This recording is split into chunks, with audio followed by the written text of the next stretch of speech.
কোনে বহি আছে আপোনালোকে নিজে চাই লওক এবাৰ কোনে টেক্সটো লৈ আছে আৰু গৈ আছে ক'লে আপোনালোকে চাই লওক দিছপুৰলৈ গৈ আছে আপোনালোকে নিজে চাই লওক গাহৰিৰ সিন্ডিকেট পইচা গৈ এই তাত পাইছেগে কণীৰ সিন্ডিকেট এওঁলোকে লৈছে এওঁলোকে পাইছে মাছৰ সিন্ডিকেট এওঁলোকে লৈছে এওঁলোকে ইয়ালৈ গৈ আছে চাউলৰ সিন্ডিকেট এওঁলোকে লৈ আছে সেইফালে গৈ আছে এয়া মাছ আহি আছে চাওক এয়া গাহৰি আহি আছে আপোনালোকে চাওক প্ৰত্যেকটো বস্তুৰ ওপৰত এয়া ব্ৰইলাৰ মুৰ্গী আহি আছে আপোনালোকে চাওক আৰু অসমৰ পৰা ওলাই যোৱা যিবিলাক বস্তু যেনেকে সুপাৰী 1 কেজি সুপাৰীত এতিয়া 60 টকাকে গুণ্ডা টেক্স লয় 1 কেজি এক ট্ৰাকত 24 লাখ টকাৰ গুণ্ডা টেক্স লয় এইটো লয় আপোনাৰ হেৰি মহন্ত বোলা মানুহটোৱে কি মহন্ত আছিল এইটোৰ নাম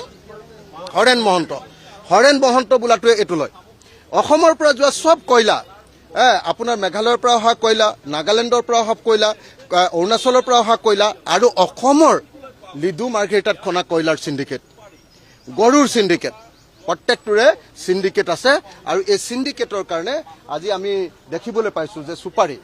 1 কেজি সুপাৰীত 60 টকাকে এইটো হেৰিয়াৰ বাৰ্মাৰ পৰা অহাটো আৰু অসমৰ পৰা যিটো যোৱা লোকেল সুপাৰী আমাৰ যে গাঁৱে গাঁৱে যিটো তামোল কৰে তাৰ সুপাৰীৰ ওপৰত 32 টকাকে এতিয়া 1 কেজিত 32 টকাকে টেক্স লয় কোনে লয় জয়ন্ত মল্লবু লয় কোনে লয় দিছপুৰে পায় তো সিফালৰ পৰা অহাটো হাগ্ৰামা মহিলাৰী আৰু জয়ন্ত